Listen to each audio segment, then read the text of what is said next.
দলের পতাকা ড্রেনে ফেলে দেওয়াকে কেন্দ্র করে উত্তেজনা দুর্গাপুরে। বিজেপির কর্মীরা এই ঘটনার প্রতিবাদে তুমুল বিক্ষোভ শুরু করলেন নগর বিধাননগর হাউজিং কলোনিতে। অভিযোগের তীর তৃণমূলের দিকে, পুলিশের বিরুদ্ধে নিষ্ক্রিয়তার অভিযোগ। কমিশনের দ্বারস্থ হচ্ছে বিজেপি।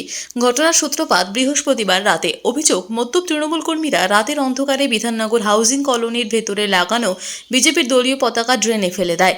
একই ঘটনা ঘটে দুর্গাপুরের 25 নম্বর ওয়ার্ডের মধ্যেও। বারবার স্থানীয় নিউ টাউনশিপ থানা ও বিধাননগর ফাঁড়ির পুলিশ আধিকারিককে জানানো হয়েছে, কিন্তু কাজ হচ্ছে না। গতকাল রাত্রেও আমি যখন আমাদের দলীয় কর্মসূচি সেরে যখন ফিরছি রাত্রি 11:30, তখনও পর্যন্ত দেখে গেছি ঠিক আছে। সকালবেলা এলাকার লোক, তার কারণ এলাকার লোক তৃণমূলের পাশে নেই, এলাকার লোক কন্টিনিউ আমাকে ফোন করছে যে প্রবীরদা আসুন, দেখুন ড্রেনের মধ্যে সব পতাকা পড়ে আছে। আমি যখন এসে দেখি প্রত্যেক দিন এটা চলছে, ড্রেনের মধ্যে দেখছি তার চারদিকে পতাকা পড়ে আছে। তার কারণ তৃণমূলের দুষ্কৃতীরা জেনে গেছে, যে 25 নম্বর, 26 নম্বর, 23 নম্বর এইখান থেকে তাদের জামানত জব্দ হতে চলেছে। এর আগের দিন আমরা বলেছি, যখন আমাদের 27 নম্বর দলীয় কার্যালয় পুরানো হয়েছিল, ওখানে দাঁড়িয়েও আমি চ্যালেঞ্জ করেছি, আজকেও চ্যালেঞ্জ করছি। আপনারা দেখে নেবেন এই সব ওয়ার্ডে তাদের জামানত জব্দ হয়ে যাবে। আমরা লোকের বাড়ি বাড়ি যাচ্ছি, যখন দলীয় আমরা কোনো কিছু বিলি করছি, তখন তারা দেখতে পাচ্ছি তাদের মনোভাব। তারা বলছে যে আমরা কবে নিষ্কৃতি পাবো, তারা সেটা টের পেয়েছে। তারা ভাবছে দলীয় পতাকা কিছু ছিঁড়ে দিয়ে, কিছু ফেলে দিয়ে আটকাতে পারবে। তারা মূর্খের স্বর্গে বাস করছে। তারা শাহজাহানকে দেখে শিখুক, তারা অনুব্রত মণ্ডলকে দেখে শিখুক। কালকেই দেখেছি আমরা শাহজাহানকে, তার বউ বাচ্চা এসে কাঁদছে, শাহজাহান কাঁদছে, তাদের অপেক্ষা করছে। ভোটের পর সেটা তাদের অপেক্ষা করছে।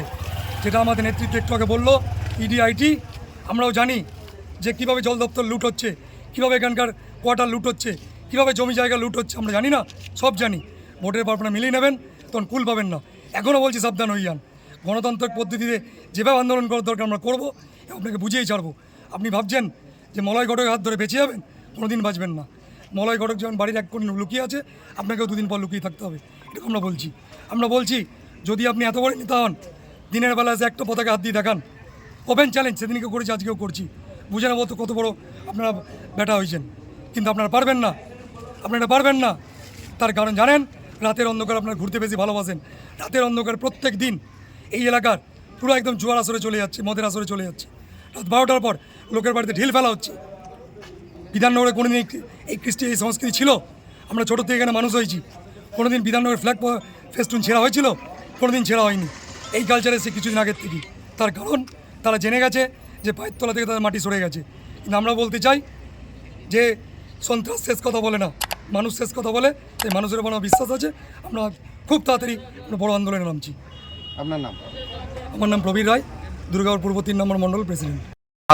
গতকাল রাতে একটা অভিযোগ আসছে যে তাদের বিজেপির দলীয় যে পতাকা সেটা ছিঁড়ে ফেলা হয়েছে এবং সেই ফ্ল্যাগগুলো ড্রেনে ফেলে দেওয়া হয়েছে।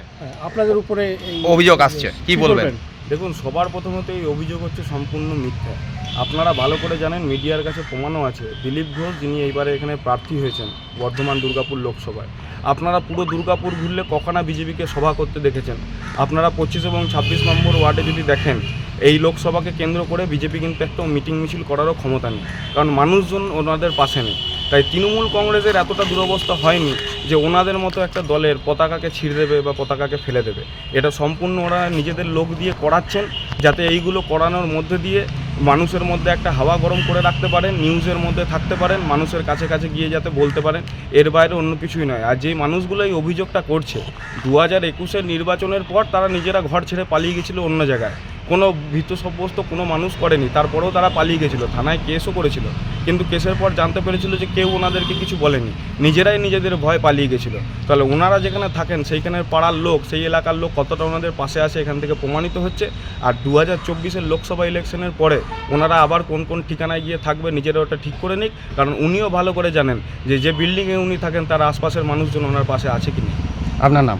শুভজ্যোতি মজুমদার, আমি সম্পাদক, তৃণমূল কংগ্রেস পশ্চিম বর্ধমান জেলা।